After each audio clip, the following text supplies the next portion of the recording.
Tiago, capítulo 4, vou ler do 1 ao 9. Diz assim: De onde procedem guerras e contendas que há entre vós? De onde, senão dos prazeres que militam na vossa carne? Cobiçais e nada tendes. Matais e invejais e nada podeis obter. Viveis a lutar e a fazer guerras. Nada tendes porque não pedis. E pedis e não recebeis, porque pedis mal, para esbanjardes em vossos prazeres. E infiéis, não compreendeis que a amizade com o mundo, ou a amizade do mundo, é inimiga de Deus? Aquele, pois, que quiser ser amigo do mundo, constitui-se inimigo de Deus.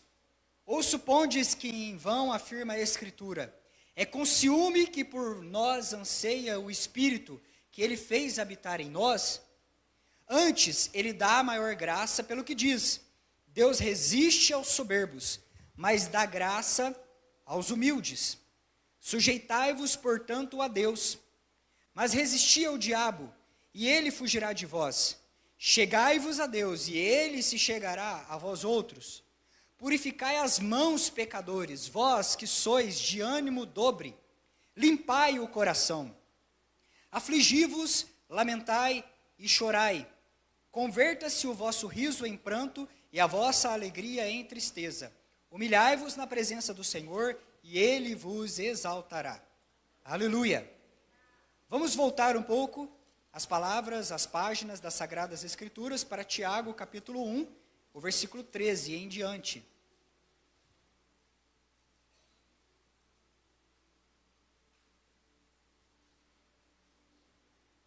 Tiago, capítulo 1,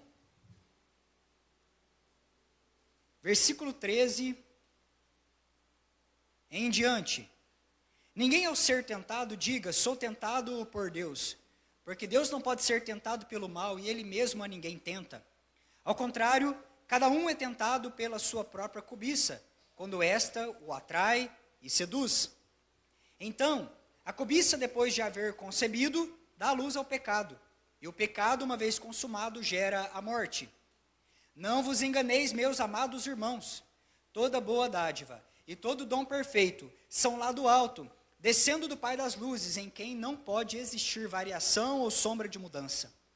Pois segundo o seu querer, ele nos gerou pela palavra da verdade, para que fôssemos como que primícias das suas criaturas. Aleluia! Repita comigo esta frase, essas duas frases, elas expressam as palavras-chave desse culto nessa noite. Vamos lá, para isso ficar bastante enfatizado e gravado no nosso coração. Diga assim: pois segundo o seu querer,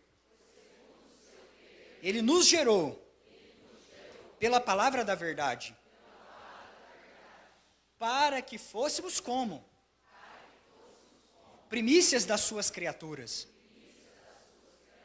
Aleluia, glória a Deus. Queridos, irmãos, existe em nós uma grande expectativa pelo avivamento.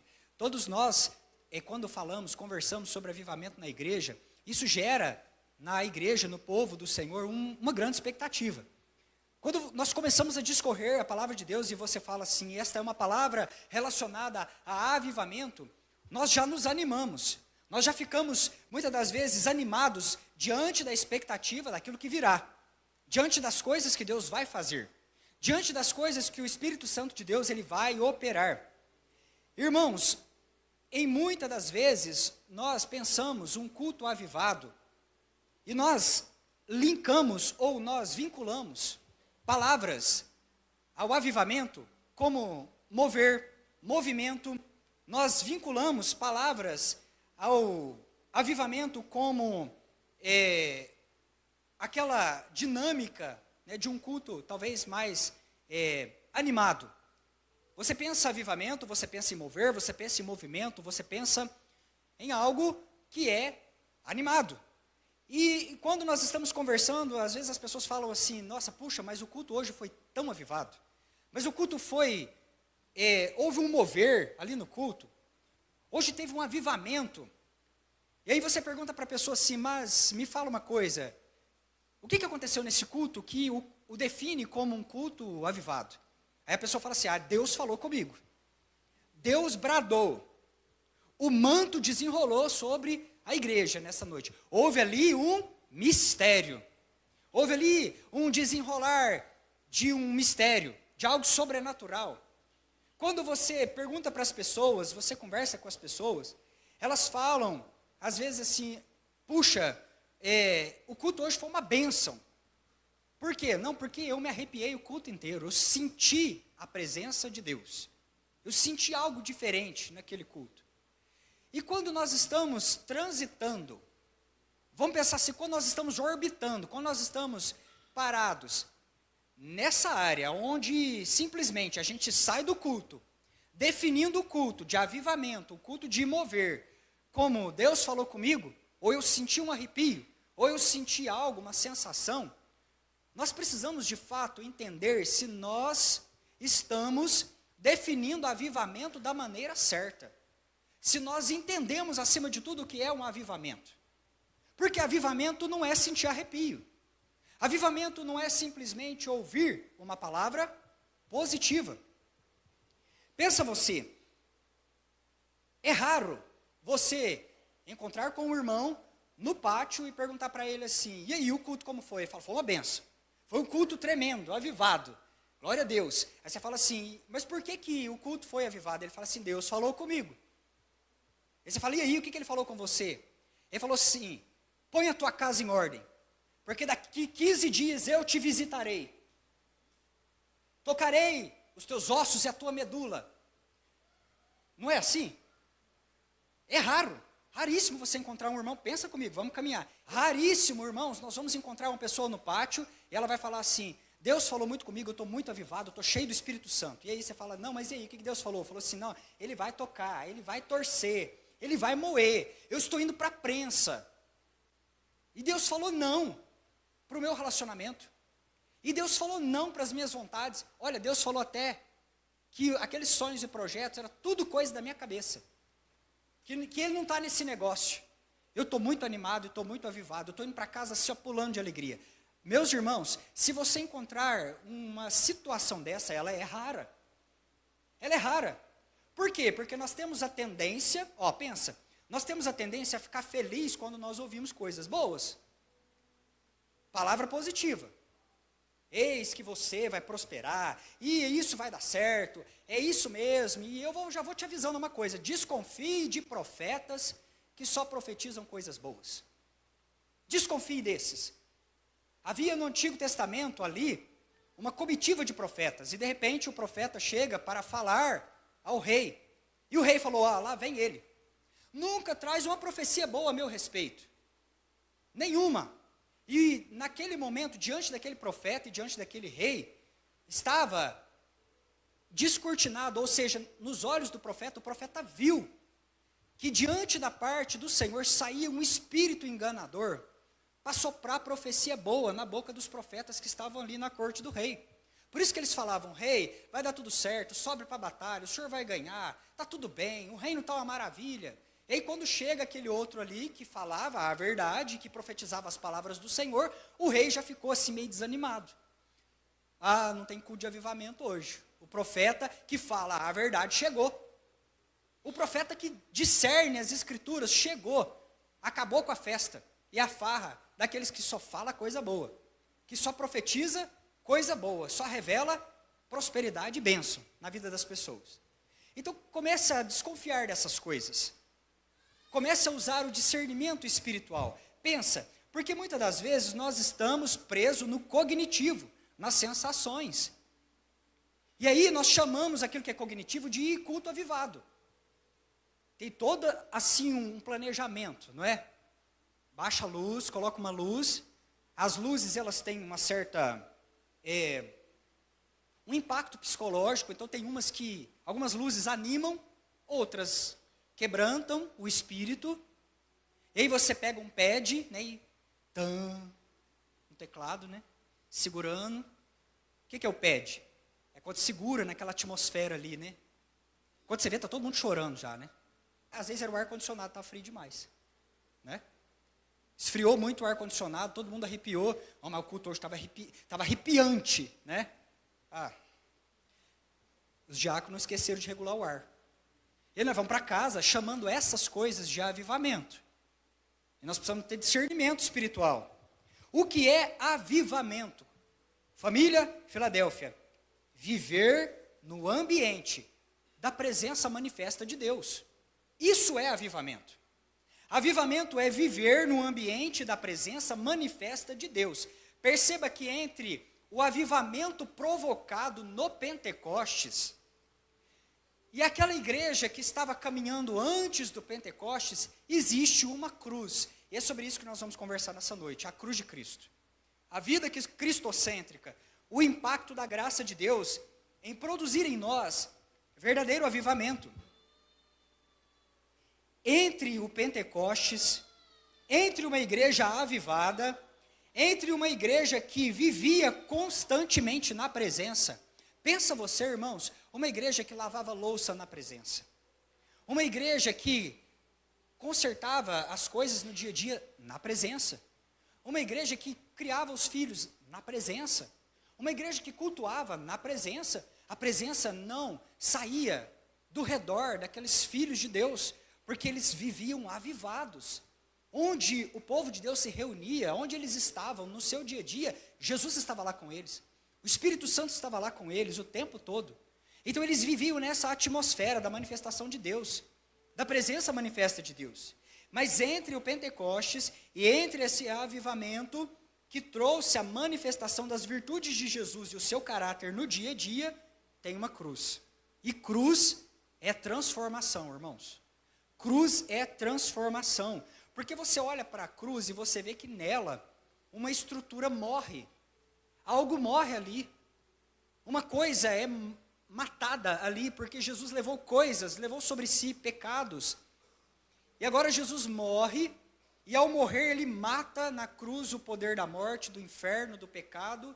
Ele mata os nossos pecados ali, e Jesus arrasta tudo isso morto para dentro de uma tumba, e quando ele sai de lá, ele sai vivo para uma nova vida.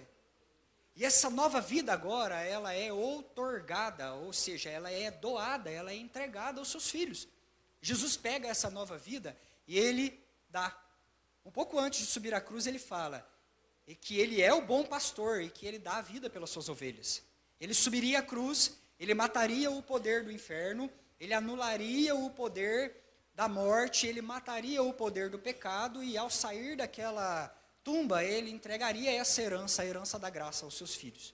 Somos possuidores de uma herança espiritual em Cristo Jesus.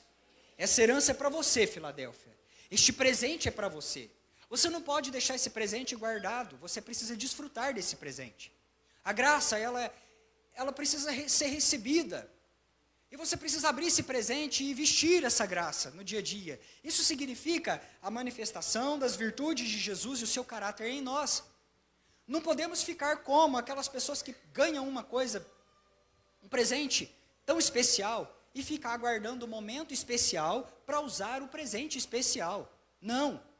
A graça não pode ser dessa forma. Você recebeu lá na cruz do Calvário esta graça. Então você vive a graça, você anda pela graça, você veste essa graça, você desfruta dessa graça, o presente de Cristo Jesus para você. Amém? Glória a Deus. E como deve ser?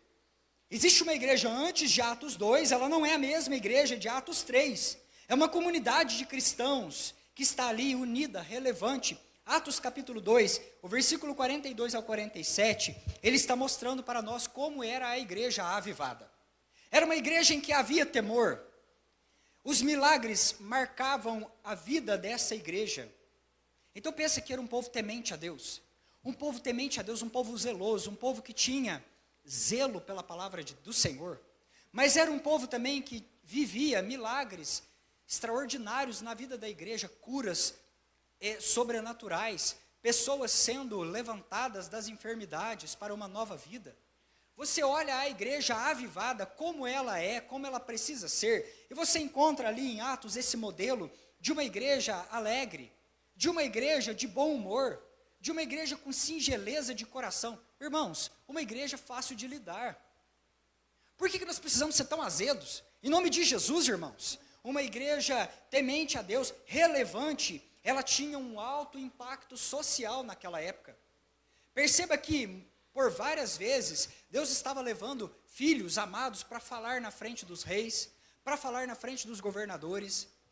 Tem um momento que Paulo, ele está ali, naquela prisão, e o governador, ele viaja com a esposa dele e reúne, meus irmãos, reúne a elite inteira daquela época, para ouvir a pregação de Paulo. Eles falam assim, manda trazer o Paulo, nós queremos ouvir a palavra de Deus. Nós queremos ouvir a voz da igreja relevante. Nós queremos ouvir a voz da igreja que tem autoridade. Então agora se assenta governador, magistrados, juízes, pessoas de grande importância daquela época, para quê? Para ouvir a voz da igreja. Então a igreja tinha uma importância muito grande naquele momento, uma influência muito grande. A igreja tinha um alto impacto social no cuidado dos órfãos, no cuidado das viúvas, no cuidado do estrangeiro, no cuidado dos vulneráveis. Irmãos, aquela igreja não, presta atenção nisso, a igreja não colocava na mão do corvo o que era para os filhos de Deus fazerem. Coisa terrível é isso, quando tem profeta morrendo à míngua, e os corvos têm que fazer o serviço, daquilo que é o serviço dos filhos. Deus passa os olhos e fala, vou ter que mandar os corvos levar carne para o profeta. Essa igreja aqui não deixava esse tipo de coisa acontecer. Creio que pelo discernimento do Espírito Santo você entende o que eu estou dizendo. Essa igreja aqui não colocava as suas pautas, cuidado de órfão, cuidado de viúva, impacto social, cuidado de estrangeiro, na mão de corvos. Ela pegava e fazia, falava, opa, é para a igreja fechar o orfanato? Então nós vamos adotar essas crianças. É para a igreja cuidar das viúvas? Então a gente vai. A igreja vai chegar primeiro. A igreja vai ter um alto impacto social. E assim, profetas, filhos de Deus cuidavam e zelavam daqueles que eram a descendência profética daquele momento. E assim, meus irmãos, nós nos perguntamos, mas qual que foi a virada de chave dessa igreja? Qual que foi a ignição? O que é que ativou essa igreja para projetar essa igreja para o extraordinário e ela ser essa igreja que nós queremos ser? Igreja modelo. Todos nós desejamos ser dessa forma. Irmãos, a ignição, a virada de chave na vida destas pessoas foi a cruz de Cristo e a transformação que ela provoca em nós. O avivamento que a cruz de Cristo ela provoca em nós. Eu quero falar um pouquinho com você a respeito de Tiago, o bispo de Jerusalém. Tiago, ele era meio-irmão de Jesus Cristo.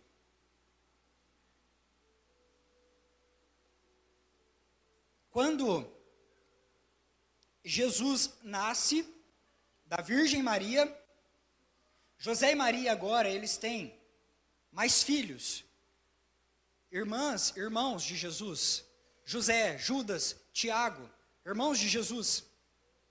E esse aqui que escreveu essa carta, ele é Tiago, o irmão de Jesus. E ele era bispo ou pastor da igreja de Jerusalém.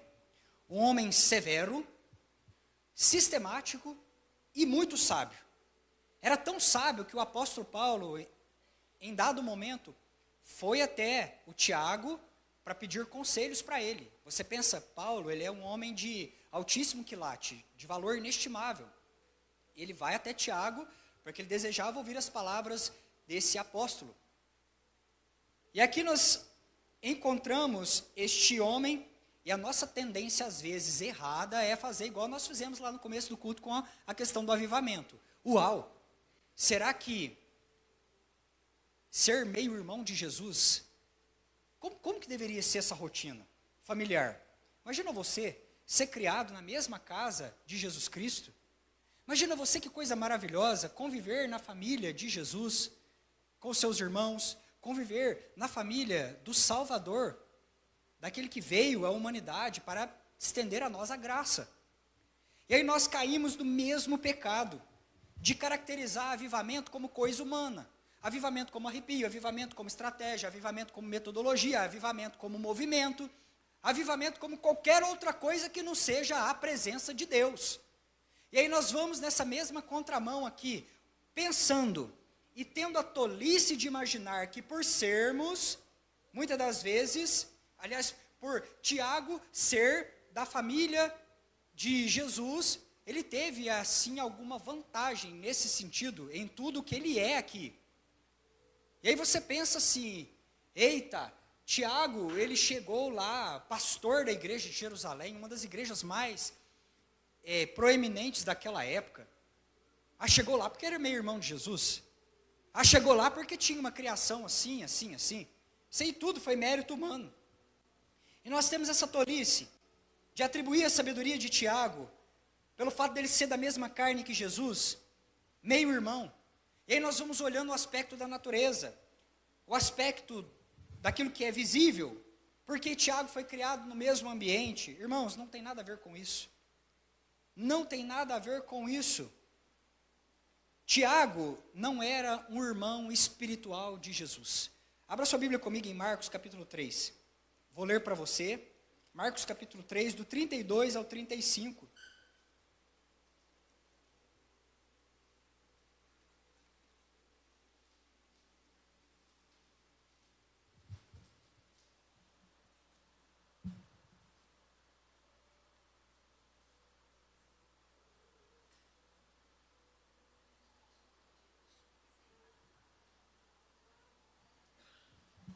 Você encontrou? Marcos, o capítulo 3. E o versículo 32 diz assim: muita gente, aliás, eu vou ler do 31 para a gente ganhar um pouquinho de contexto. Nisso chegaram a sua mãe e seus irmãos, e tendo ficado do lado de fora, repita comigo, eles ficaram do lado de fora. Mandaram chamá-lo. Muita gente estava sentada ao redor dele, no caso aqui de Jesus, e lhe disseram: olha, a tua mãe, os teus irmãos e as irmãs estão lá fora, à tua procura. Então ele lhes respondeu dizendo: quem é a minha mãe e meus irmãos? Correndo o olhar pelos que estavam assentados ao redor, ele disse: eis a minha mãe e os meus irmãos. Portanto, qualquer que fizer a vontade de Deus, esse é meu irmão, irmã e mãe. Aleluia! Quem são os irmãos espirituais de Jesus? Aqueles que fazem a vontade de Deus. Aqueles que fazem a vontade do Pai. Nesse sentido aqui, Tiago é meio irmão, é parente de sangue, mas ainda não é um irmão espiritual de Jesus. Ele não é um irmão espiritual de Jesus. Irmãos, por que é que nós imaginamos que por sermos evangélicos, isso vai produzir em nós avivamento? Onde foi que nós tiramos essa ideia? De que o fato de nós denominarmos evangélicos, isso vai gerar em nós avivamento. Por que é que nós cismamos que o fato de nós termos uma carteirinha de membro vai fazer florescer em nós os frutos do evangelho ou o caráter de Cristo? De onde é que nós tiramos essa ideia? E aí eu quero que você pense comigo. Porque para Jesus o nome evangélico é uma referência àquilo que é natural e àquilo que são aspectos visíveis ou coisa de carne. É carteirinha de membro, é pertencer a uma instituição que tem CNPJ, é pertencer a uma igreja como placa, uma denominação. Mas ser filho de Deus, irmão espiritual de Jesus, parte da família da fé, irmãos, isso vai além do que ser simplesmente um evangélico. Isso vai além, porque fala para nós de nós conhecermos a vontade do nosso Pai e praticarmos essa vontade, de andarmos nessa vontade. A igreja do avivamento, ela é aquela igreja que é a irmã espiritual de Jesus. Eu preciso avançar um pouquinho mais profundo com você. Essa palavra irmã, aqui em Marcos, ela vem do grego adelphos, e ela diz assim: gerado do mesmo Pai, que tem intimidade e comunhão, pessoa da mesma dignidade de Jesus.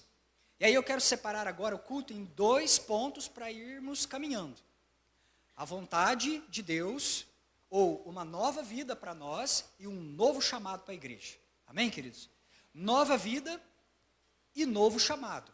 Vida fala de quem nós somos, caráter e virtude. E nós vamos falar muito de caráter e virtude nesse mês de outubro, em todas as igrejas filadélfias.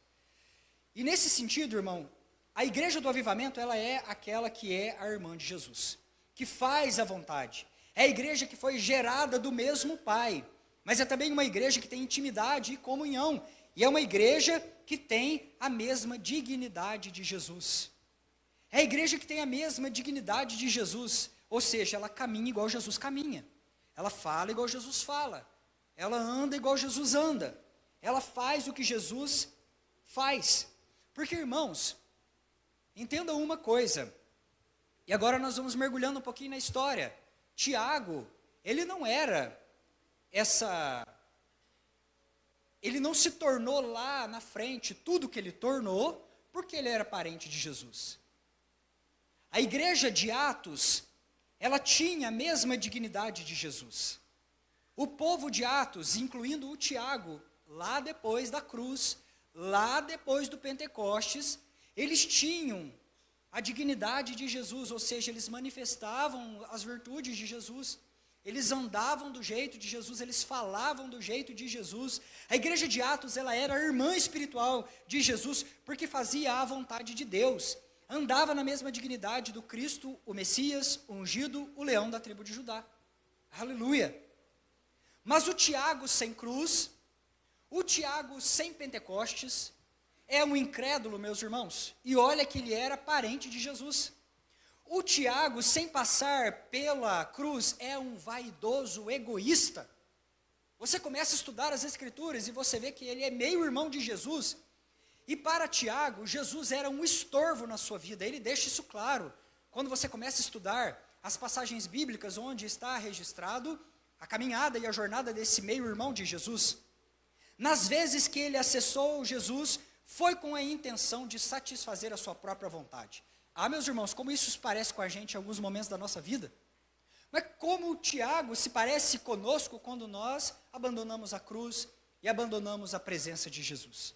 Por quê? Porque o Tiago, ele acessa Jesus num momento determinado dele, era festa dos tabernáculos, Jesus estava lá, a cidade estava lotada de gente, e Tiago chega para ele e fala assim, olha, ninguém fica famoso fazendo as obras em secreto.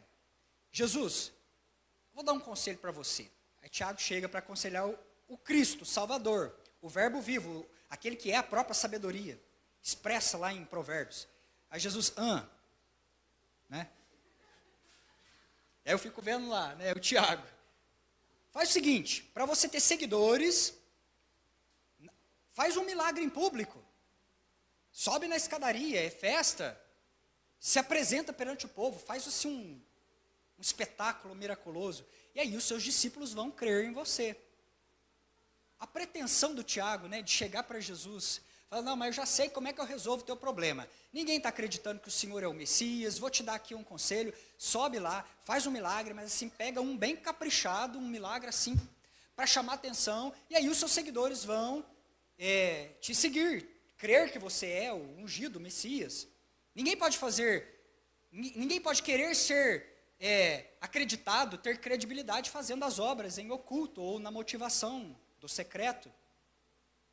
E assim Tiago chega, mas, irmãos, João capítulo 7, versículo 3 ao 5, está relatando a isso. A intenção de Tiago era que as pessoas percebessem que ele era irmão de um homem famoso, que ele era irmão de um rabino famoso, que ele era irmão de alguém popular. Tiago estava pensando em se promover. Então, para ele, assim, as poucas vezes que ele acessou a presença do irmão dele, Jesus, foi para tentar, assim, tirar proveito da situação. Esse é Tiago sem a cruz, meus irmãos. Esse é o Tiago sem o avivamento. Esse é o retrato nosso de igreja, se nós sairmos da presença de Deus.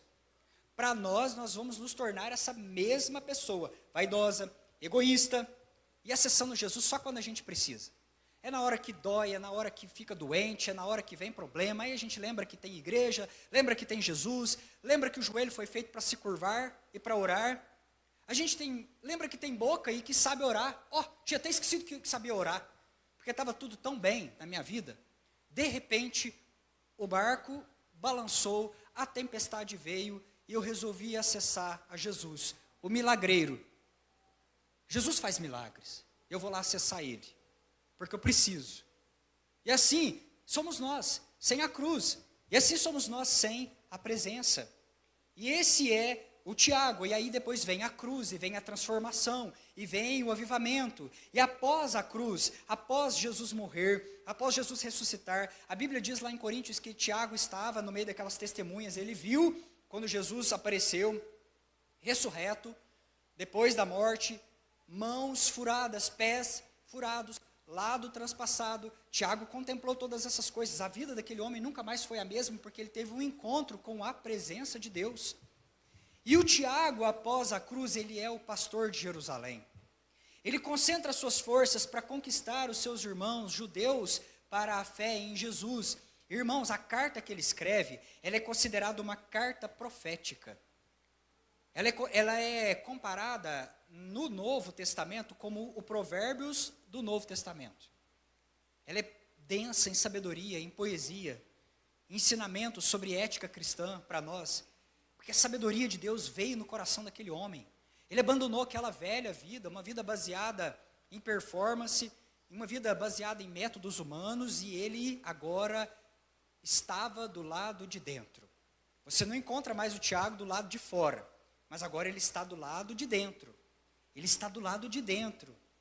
Uma nova vida, um novo chamado. Não encontramos mais Tiago do lado de fora. E como é que o Tiago passou de um evangélico morno para alguém relevante e necessário nessa terra? Como é que isso aconteceu? Você acha mesmo, Filadélfia, que ele chegava num lugar para pregar e falava assim: olha, eu sou parente de Jesus, o Salvador, o crucificado, que ressuscitou? Não, meus irmãos, de maneira nenhuma. Tiago, ele era visto como alguém importante, necessário na sua comunidade da época, porque ele só punha para fora o que Jesus colocava já do lado de dentro. Ele só botava para fora o reino que Deus gerava dentro dele. Então Tiago chegava num lugar, ele não usava essas credenciais de meio irmão de Jesus, porque isso é ser evangélico, meus irmãos.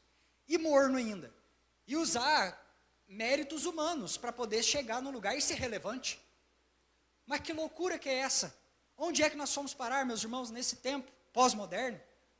Porque a igreja de Cristo Jesus precisa ser conhecida, porque é uma igreja que tem palavra de autoridade, uma igreja que pisa nos ambientes e muda a situação, igreja que tem temor, igreja que cura, igreja que opera sinais, igreja que fala a verdade, igreja que não fica se vendendo e se prostituindo, igreja relevante, igreja que zela por órfãos, viúvas, estrangeiros, igreja que cuida dos vulneráveis, igreja que tem palavra de direção, seja para quem for, e que não teme se é juiz, se é rei, se é governador, se é os poderosos dessa cidade, os ricos, e os entendidos, e os sábios. A igreja se posiciona. Pedro estava posicionado, um homem pescador, meus irmãos, um homem que nem letrado era, não tinha estudo. E por que é que nós ficamos às vezes encolhidos? Ah, mas eu não tenho estudo, eu não sei ler direito, não sei. Irmãos, Deus te enviou com poder e autoridade nessa terra. Você é a igreja irmã de Jesus Cristo. Você é a igreja a qual o Senhor, Deus, entregou esta geração. É a igreja que liga e que desliga. Igreja que tem autoridade. Igreja que é uma voz, irmãos. Uma voz que fala a Deus com doçura na adoração, mas que fala com autoridade nessa terra. Deus entregou para você. Você é o profeta dessa geração. Você é esse escolhido para esta geração. E assim, eu pergunto para você, você é realmente necessário, igreja? Mas pensa você no sentido de pessoa. Já parou para pensar nisso? Essa terra realmente precisa de você? E pelo amor de Deus, não me vem com vitimismo não. Ai de mim, o bichinho de Jacó, né? Ah, o pior dos pecadores. Não. Pensa como filho de Deus. Mentalidade de filho. Mentalidade transformada. Essa terra precisa realmente que você respire nessa terra. E que você faça o que você vem fazendo e desenvolvendo. Ai de mim, pastor, sou o menor de todos da casa de meu pai. E aí eu te lembro que Deus foi lá e pegou o Davi, escondido lá no meio do rebanho. E falou, é esse. E vai ser rei sobre todo Israel. Então, pelo amor de Deus, não vem com esse discurso não. de pequenininho, de bichinho, de vermezinho. Não, você é filho de Deus, em nome do Senhor Jesus. Jesus morreu na cruz, e as virtudes do Cristo estão sobre nós. Tudo de Deus está no Cristo, tudo do Cristo está na igreja. E nós fomos enviados com esse poder que repousa sobre nós. Então é hora da gente chacoalhar a poeira e vestir a graça e acessar essa autoridade e falar, não, Deus tem uma missão para mim. Onde é que Deus quer me posicionar? É para falar com os grandes? Eu vou. É para falar com os pequeninos? Eu vou. E Paulo entrava e saía diante de governadores, e com a mesma motivação, mesmo zelo, meus irmãos, mesmo carinho, ele ia lá para os pequenininhos e falava. Não importava se tinha 20 no culto, estava uma multidão, ele pregava do mesmo jeito. E se ia pregar para rei ou para os pequenininhos, lá na beira do riacho, ele ia também do mesmo jeito. Mesmo amor, mesmo zelo, mesmo carinho, mesma disposição. Ele estava ali, porque ele entendeu o lugar dele no reino. E assim também, isso é necessário para nós. Você é necessária nessa terra, Filadélfia. Você é relevante, você tem sido relevante. Você tem sido relevante nos teus espaços. Uma igreja que ora pelas pessoas. Uma igreja temente a Deus. Uma igreja que zela da palavra. Uma igreja que assumiu ali a autoridade da família em oração. Uma igreja que põe Satanás e seus demônios para correr. Como é que nós temos nos comportado? E aí eu quero falar sobre nova vida e sobre um novo chamado. Ser irmão de Jesus é viver uma nova vida por meio da cruz. É receber a graça. Tudo que nós vivemos, tudo que nós expressamos, não é porque nós somos parte da igreja de Filadélfia, não é porque, irmãos, nós temos um jeito de ser igreja, não é os métodos, não é a instituição, não tem nada disso. Não é porque nós seguimos determinada linha teológica. Tudo que nós somos, não é porque nós somos evangélicos, porque nós temos uma carteirinha de membro, não tem nada a ver com isso. Ou porque nós temos anos de igreja, ou porque nós nascemos em berço evangélico. Isso tudo é visto aos olhos de Jesus como algo efêmero. Isso não é o substancial. Por quê? Porque para Jesus importa que nós façamos a vontade do Pai. É isso. Quem são os meus irmãos? Quem está lá fora? Quem só me acessa na hora que a coisa fica feia? Ou que quer tirar proveito? Não, Jesus fala. Os que estão lá fora, nem conheço. Mas é aqueles que estão ao redor, em torno da presença, ao redor da presença, acessando a presença, fazendo a vontade do Pai, gerados do mesmo Pai, em intimidade e comunhão, e andando na dignidade do Cristo, esses são os meus irmãos e as minhas irmãs. Essa é a igreja do avivamento. Esse é o povo de Deus, essa é a igreja de Filadélfia. Amém? Glória a Deus. Mas, irmão, mas que amém que é esse? É falta de fé? Não, em nome de Jesus. Você é esse povo. Esse povo com uma nova vida e um novo chamado. Ser irmão de Jesus é viver uma nova vida por meio da cruz. Então tudo que nós somos, tudo que nós fazemos, do jeito que nós caminhamos, é sustentado por Ele. É pelos méritos dEle, é pela graça dEle, é pelo favor dEle. Meus irmãos, é tudo pela graça do Senhor, é Ele que nos põe de pé todos os dias da nossa vida. Não é assim? Nós caminhamos por Ele. Olha, nos nossos dias a gente olha e fala assim, mas está aquele dia terrível, quando você vê assim que você está fraco, quando você vê que você está assim, patinando, aí vem Jesus e fala, o meu poder se aperfeiçoa na sua fraqueza. Não foi assim que nós ouvimos a palavra do Senhor falando conosco quinta-feira? Aquela árvore, a sequoia, queimando em volta nas chamas, no fogo. Enquanto ela está queimando na fornalha da aflição, ela está espalhando as sementes, jogando sementes por onde quer que passa. Assim é o Filho de Deus. Assim é a igreja que é a irmã de Jesus. Pode caminhar, meus irmãos, assim enfrentando o gigante, passando no fogo, fechando a boca de leões, é no meio do barco da tribulação, mas nós estamos lá, firmados, porque é Jesus que nos sustenta. É por Ele, porque dEle, por Ele e para Ele são todas as coisas. Não é? Glória, pois, a Ele eternamente. Aleluia! E ser irmão de Jesus é esvaziar a nossa natureza, deixar o ego ser transformado, porque a raiz das nossas pelejas, a raiz das guerras, o egoísmo que está em nós, ele provoca as pelejas. E o egoísmo O orgulho, ele é o pecado de Satanás. Foi assim que aconteceu lá no começo de tudo, quando Satanás agora ele peca, ele decide, cisma na cabeça dele que vai colocar o trono dele acima do trono do Altíssimo. Existe uma frase da evangelista Marilyn Hickey, abre aspas, por que o demônio promove tantas lutas na igreja? Ele quer atiçar a desarmonia, porque isso impede que o fluxo do poder de Deus alcance os irmãos. Dividir cristãos é o que ele mais deseja. Razão, porque provoca entre eles desentendimentos, divergências em assuntos como cura divina, falar em línguas. Se nós nos entregarmos a essas divisões, os nossos olhos não podem estar em Deus. Fecha aspas. Irmãos, assim é o Satanás, ele quer bagunçar a igreja, dividir os irmãos, colocar uns contra os outros, sussurrar mentiras nos ouvidos da igreja, colocar discussões banais no meio da igreja, para que a gente fique gastando o nosso tempo, a nossa energia, discutindo esse tipo de coisa, e tirando os olhos de Jesus, tirando os olhos de tudo aquilo que o Senhor Deus quer falar, o poder que Ele quer ministrar sobre nós como a sua igreja. E nesse primeiro ponto, a igreja que vive uma nova vida, a igreja que é transformada pela cruz, e a igreja que anda na dignidade de Jesus, é essa igreja que recebeu a graça por meio dele. Então, o primeiro ponto é que você não vive mais pelos seus próprios méritos, você vive porque Ele te sustenta, Ele te enche de poder, Ele te dá capacidade para fazer tudo que você precisa fazer nessa terra.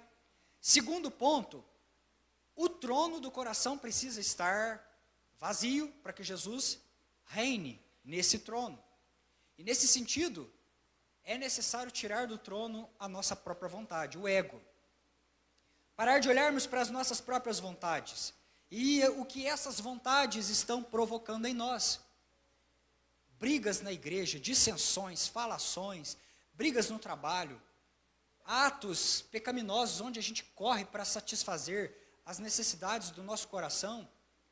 Cada um vai buscando aqui e acolá, tentando preencher o trono do coração, um trono que pertence a Ele, somente Ele ocupa esse lugar.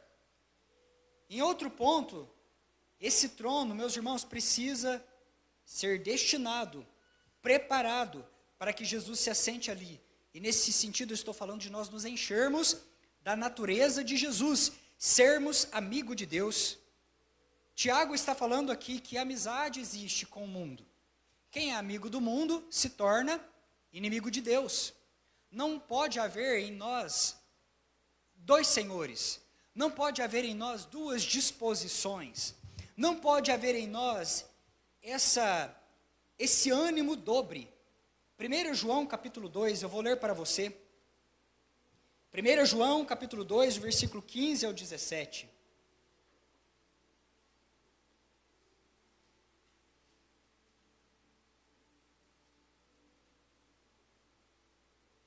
Estou caminhando rápido para nós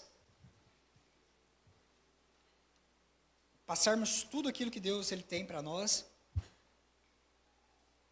E eu estou abstendo de alguns exemplos práticos, mas eu creio que o Espírito Santo está discernindo tudo no seu ouvido.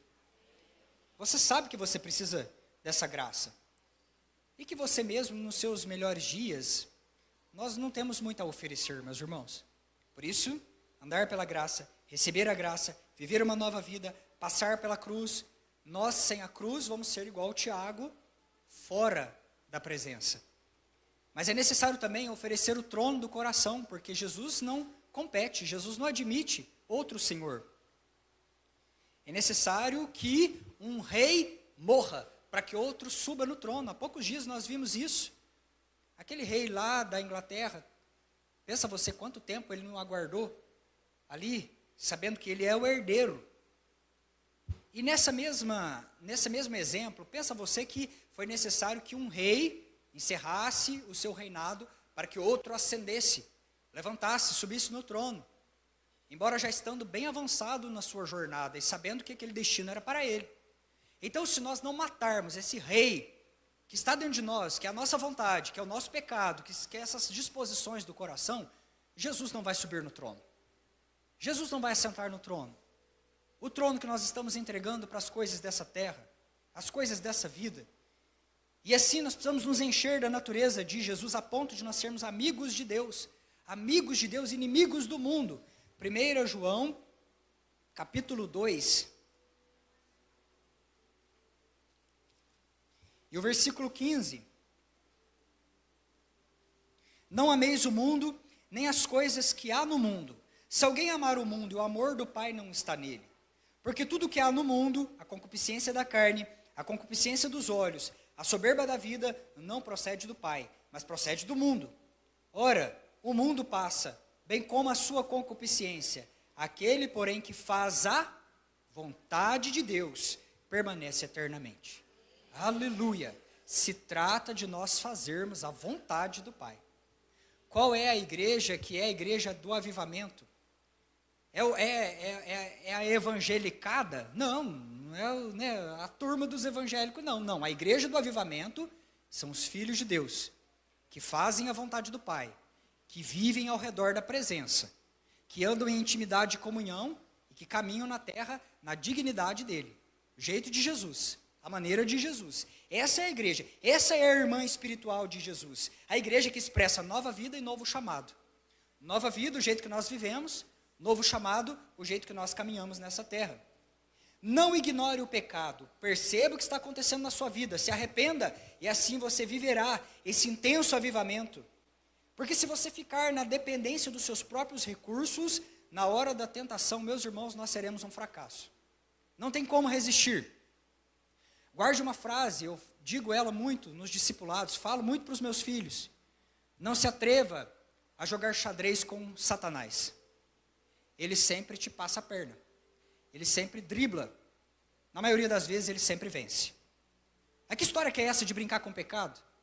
Que história que é essa de jogar xadrez com o diabo, meus irmãos? Achando que vai ficar por cima? Não tem como. Não tem jeito. Sansão foi um desses. Hora ou outra, estava ali, no tabuleiro, com o inimigo. Vários homens trilharam esse caminho perigoso e não voltaram de lá. Por quê? Porque foram tragados, a concupiscência, assim como diz Tiago em capítulo 1, seduziu. Ao seduzir, enganou, e de repente, meus irmãos, a consequência foi drástica para aquela pessoa e talvez até para aquela geração toda. Submeta a Deus e a sua vontade. Nós precisamos entender que a submissão a Deus e aos seus propósitos está gerando a imagem de Cristo em nós. Talvez você tenha entrado nessa casa hoje, diante desta palavra confrontadora a todos nós, meus irmãos, você está pensando, pastor, eu não posso mudar. Eu digo a você, em Deus você pode. Em Deus você pode, meus irmãos. Se teve para Tiago o poder necessário para ele ser transformado, há para nós, nessa noite, o mesmo poder disponível em Cristo Jesus. Aleluia! Essa é a essência da cruz. É lá na cruz que a velha natureza morre e uma nova vida nasce. As pessoas são salvas, elas acham que está tudo resolvido. Martinho Lutero, ele diz uma frase, eu pensei que o velho homem tinha morrido nas águas do batismo, mas eu descobri que o infeliz sabia nadar. Agora tenho que matá-lo todos os dias. Isso aqui está falando de mortificação. Todos os dias nós levamos o nosso pecado para a presença de Deus e colocamos diante dele aquele vício, aquele pecado de estimação, aquela concupiscência, aquilo que nós achamos que não tem problema, que não tem nada a ver. Nós colocamos bem visível diante da luz do Espírito Santo.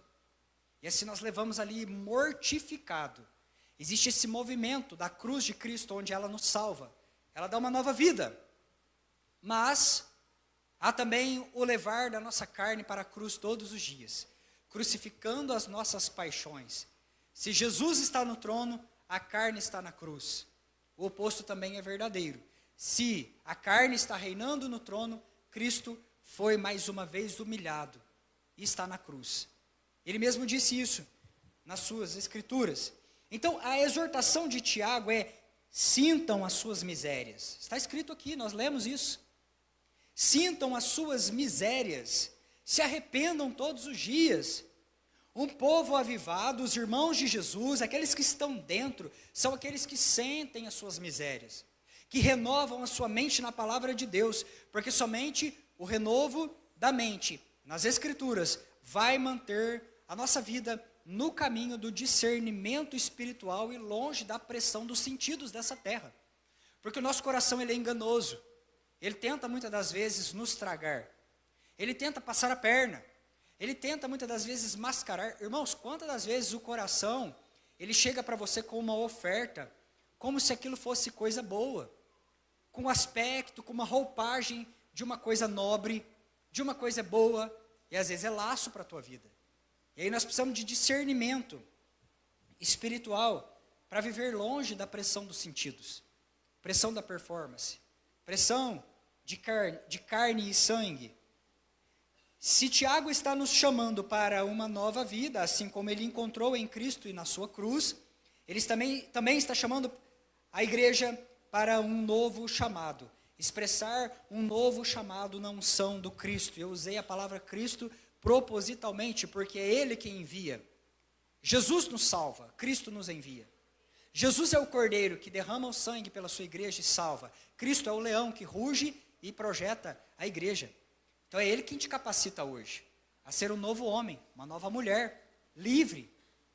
Irmãos, o quanto nós somos necessários nessa terra, relevantes. Deus está chamando essa igreja para ser uma igreja relevante. Amém, queridos? Uma igreja relevante, uma igreja que pisa os lugares em santidade, e não uma igreja que anda por aí dando mau testemunho.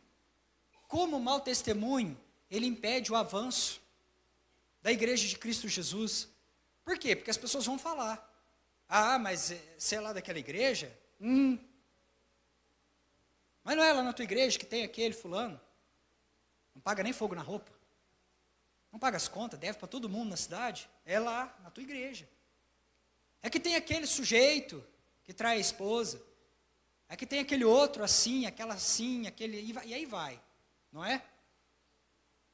E que tem aquele irmão assim, assado, que faz aquilo outro, que dá mau testemunho. E aí, meus irmãos, isso milita contra, trabalha contra o avanço do reino de Deus. Por quê?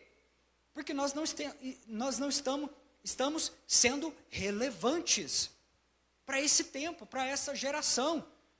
E eu não sei aonde que nós tiramos a ideia que Jesus vai concordar com a vida bagunçada que a gente cisma muitas das vezes em viver. Entendemos graça de maneira errada, se pensamos dessa forma. Não, Jesus é bom, é maravilhoso, amém, Ele perdoa, meus irmãos. Ele estende a chance, Ele acolhe, Ele chama para a mesa, Ele estende a toalha da graça nos pés tortos de Mefibosete, mas entenda também no seu coração, que Ele é o mesmo Deus, de ontem, hoje, vai ser eternamente. E a santidade de Jesus e a sua ira, elas são equilibradas, não é desequilibrado igual a nossa. Então, o mesmo Jesus que estava com Deus, lá no Antigo Testamento, fazendo tudo aquilo lá que você sabe que Ele fez, é o mesmo Deus que está no trono. Mas não caducou, não ficou assim um pouco afrouxado nas suas disposições, nem um pouco. É o mesmo Deus.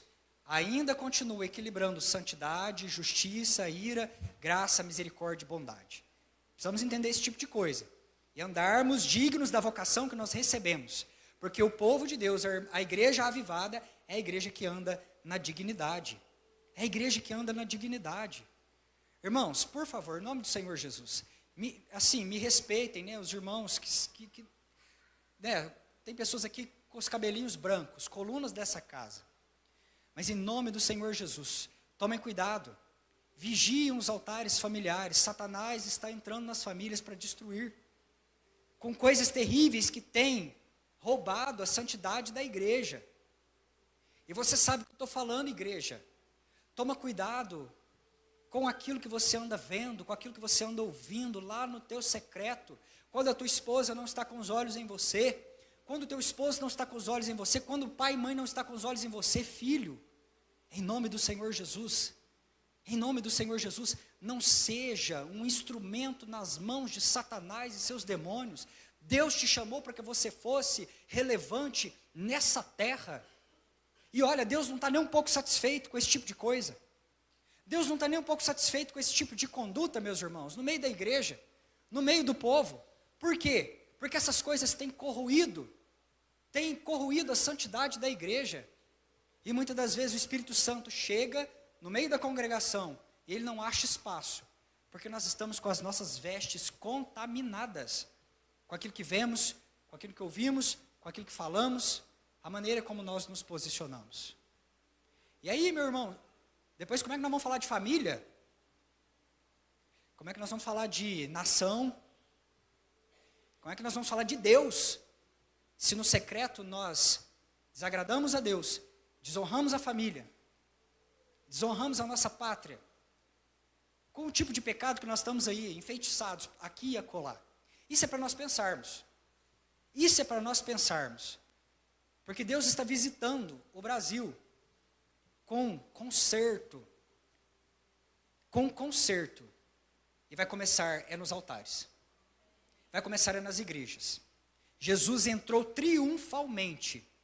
Ele não foi tomar posse lá, né, daquela posição, lá no posto romano, tirar ali o Pilatos, cortar a cabeça dele, assumir o governo da Judéia. Não, Jesus não fez isso não. Ele entrou triunfalmente no jumentinho, ele pega uma corda, ele vai para o templo. Ele falou, importa purificar a minha casa. Tem negócio a começar, e vou começar virando mesas. Então Jesus continua virando algumas mesas nesse tempo. E ele está passando, meus irmãos, nas igrejas, virando mesas. Isso está falando a nós. Mas voltando aqui à questão do nosso chamado, nós lemos, toda boa dádiva, todo dom perfeito desce do Senhor, vem a nós, vem descendo da parte dele, nele não tem sombra de variação. Jesus não mudou por conta das indisposições da igreja, porque tem dia que a gente quer, tem dia que a gente não quer, tem dia que a gente acha que pode, meus irmãos, em nome de Jesus, tem dia que a gente acha que pode cruzar o braço na frente do trono do Cordeiro, por conta das tristezas que a gente viveu, por conta das coisas que nós viemos carregando, lá durante a semana.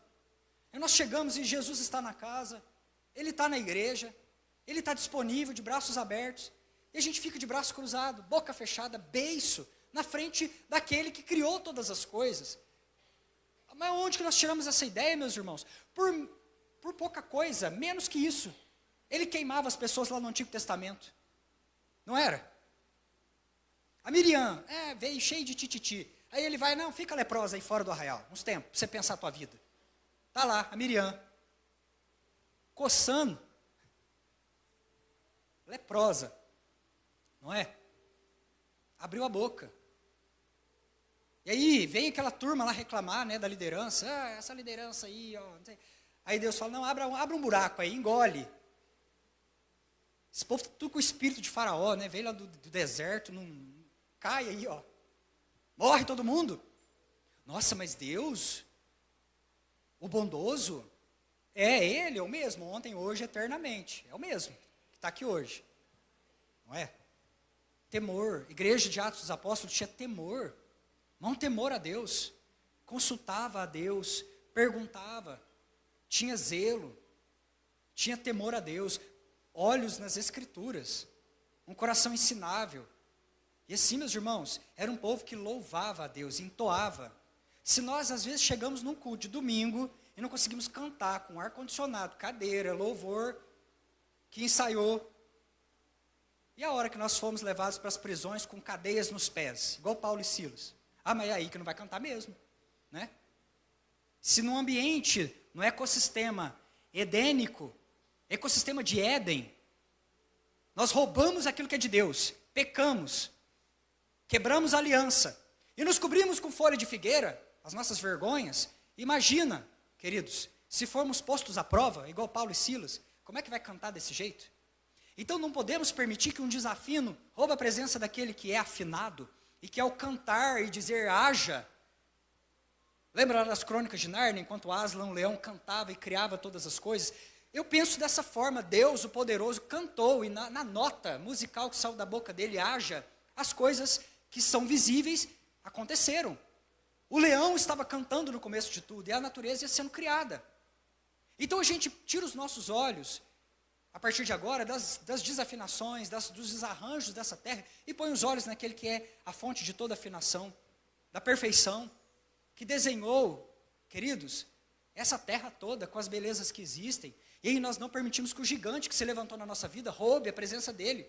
E se tem problema, se tem inferno que levantou, é na força do louvor que nós vamos jogar isso no chão. Em nome de Jesus. Tem gigante, que tamanho que ele é? Então acima dele nós vamos cantar, até que o nosso cântico suba esse vale, passe os montes, atinja o trono dos céus. Ah, queridos, de onde vem toda chuva, toda bênção, toda dádiva, todo dom perfeito? E nós não podemos permitir. Tem filho morto em casa? Você deixou nessa noite um filho morto em casa? No pecado, na prostituição, nas drogas, você vai como a sulamita, você sobe para a presença de Deus dizendo, vai tudo bem, porque eu estou indo buscar a presença daquele que ressuscita filhos mortos, que estão por aí, fazendo sabe lá o quê, e aí você sobe, feliz, contente, coração assim, ó, apertado, mas você está indo para a presença dele. Irmãos, em nome de Jesus, os nossos cultos vão mudar a atmosfera, a partir dessa perspectiva, porque nós não vamos permitir mais essas coisinhas roubar a presença dele.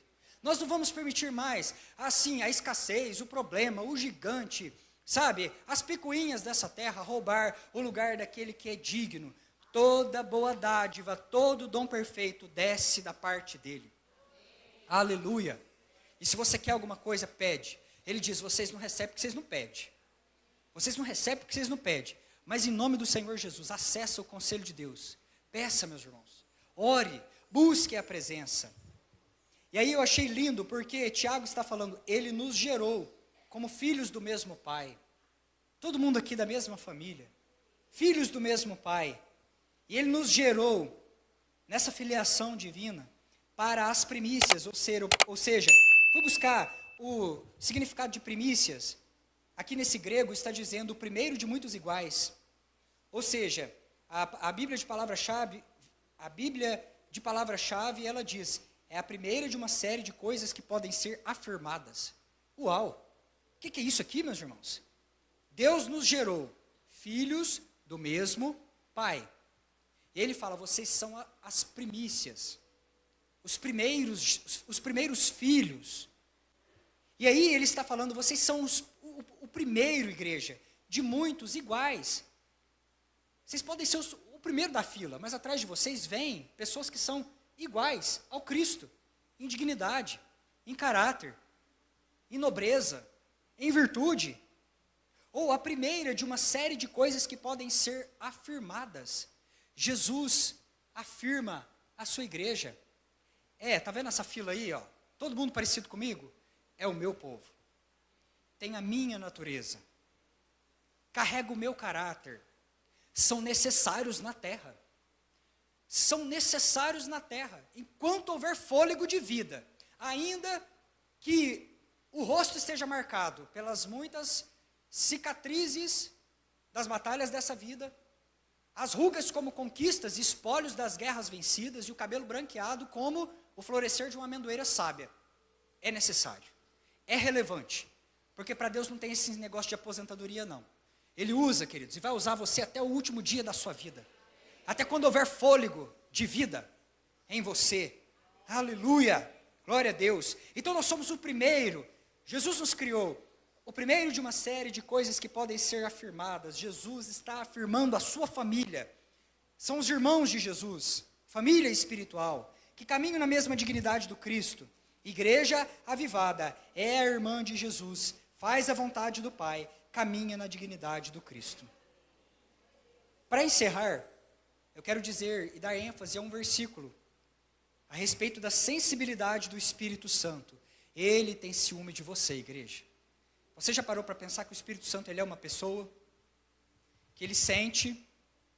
Como isso traz para nós um novo pensamento?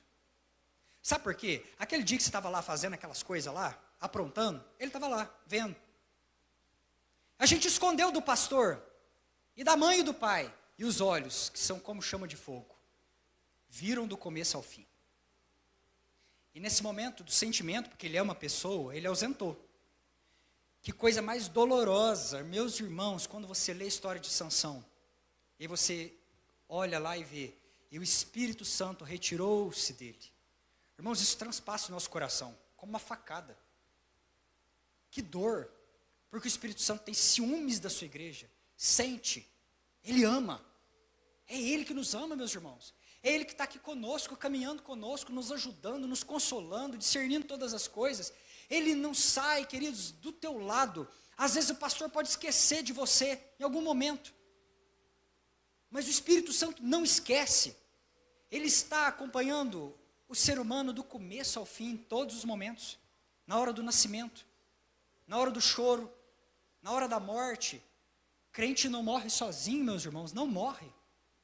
Porque Deus envia os seus anjos para recolher, e o Espírito Santo está lá também, abrindo a porta. Não existe isso de crente morrer sozinho. Não existe, meus irmãos. Biblicamente não existe. Então, eu quero dizer a você, o Espírito Santo tem ciúme de nós, como uma igreja que Ele ama, Ele é uma pessoa. E nessa era, é Ele que está na terra para aplicar o plano de salvação. O nosso objetivo como igreja é ser a igreja avivada, a igreja de Atos, a igreja relevante, a igreja que está aqui para desenvolver as virtudes de Jesus e tornar manifesto os frutos do Evangelho. Ser avivado é ser cheio do Espírito Santo. Então, meus irmãos, o culto pode não ter tido arrepio. Se tem presença, tem avivamento. Aleluia. Sabe, igual a Susana Wesley, a mãe do John Wesley, que punha o avental na cabeça e cobria, o secreto dela era um tecido na cabeça, era o lugar da oração. Ali tinha avivamento.